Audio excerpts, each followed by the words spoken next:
Greetings, everyone. This is Marvin Plackett, and it is Tuesday, April 14th. It sure is good to be back. I haven't seen you for 5 days.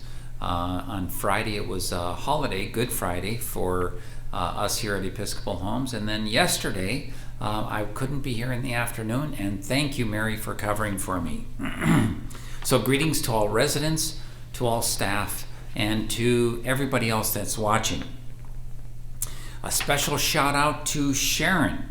Sharon lives at Episcopal Church Home on first floor in the cookhouse. Sharon, those mint chocolates were delicious. Thank you. I am pleased to once again say that we have no confirmed COVID-19 cases on our campus. And once again, that is a result of, in large part, the diligence of every single one of you. You know, Governor Walz has said it very effectively. Our only vaccine at this time against COVID-19 is social distancing and the other practices that we're putting in place as well. And so that social distancing primarily, that is so important. One of the complaints that I hear from other managers is that they have some in their houses, some in their communities, at Episcopal Homes, that feel like the policies that we have put in place, the practices, the social distancing, right, all the rules that we put in place to keep everyone safe apply to everybody else, but not you. So if you are one that feels that the rules apply to everybody else but not you, I'm speaking especially to you. They apply to everybody. They really do. They have to apply to everybody, or all of us are vulnerable.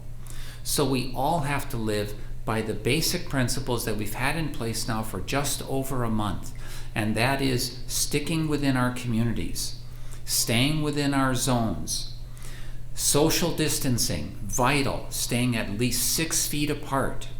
Anytime we're not in our unit or in our office, that we are wearing our face mask, as I did on the way up to this meeting today. Frequent hand washing. These practices, these principles are absolutely vital, and I'll say especially, as Governor Walz has said, the practice of social distancing, staying 6 feet apart. It's not easy, it's not fun, but we have to do it because it really works, and it does apply to you. It applies to me, it applies to every single one of us. So be sure that you follow these practices that we have put in place. Stay home, stay in place, practice social distancing anytime you're not in your units.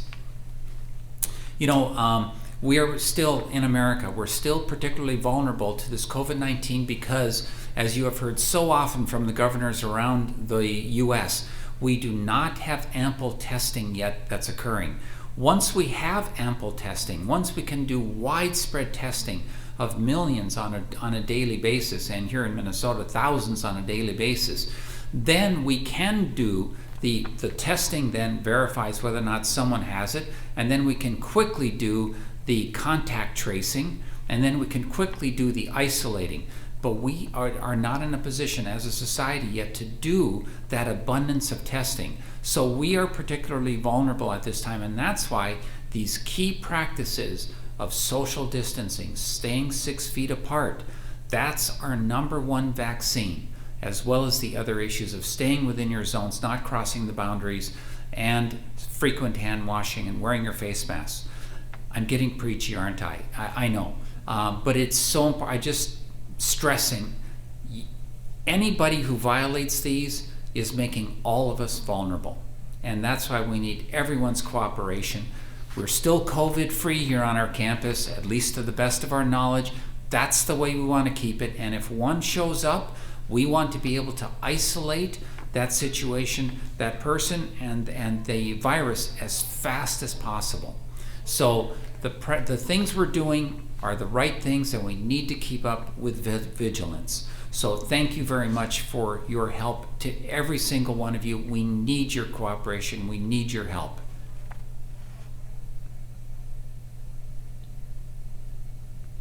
And now a message from Phil Rose. Good afternoon and happy Easter Tuesday. So Easter is a season that lasts much longer than just Easter Sunday. So it is a season that will last for 40 days, and then we'll have Pentecost.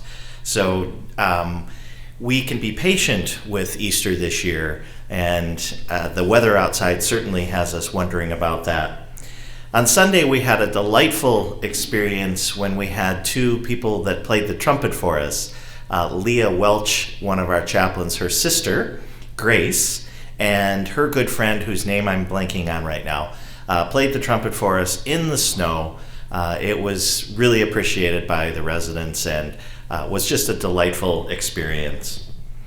I have a poem this morning that was written by my predecessor, Keely Morgan, and she sent this to me on Sunday morning. I asked her if I could share it with you today. Easter poem. Another Easter in Minnesota. The snow swiftly falling.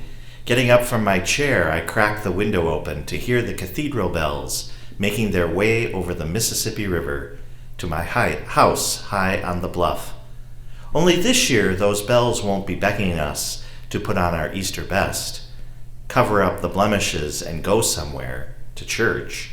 No, this year we'll stay in our pajamas, perhaps light a fire, wake up to the now crisply cold air making its way inside through the open window, and if we listen closely enough to the sound of those bells, we'll be invited rather into our own interiors, where if we're still enough, we will find Christ and all the ancestors we've loved who have gone before us, beckoning us to a new way of life, one fueled less by doing and going and more by being and loving.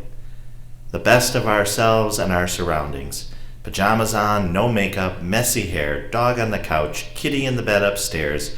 Yes, Jesus and all those we have loved and longed for are still alive, and they're all here. I just thought that was a lovely poem from Keely. So have a beautiful day, and we will see you this afternoon at 3:30.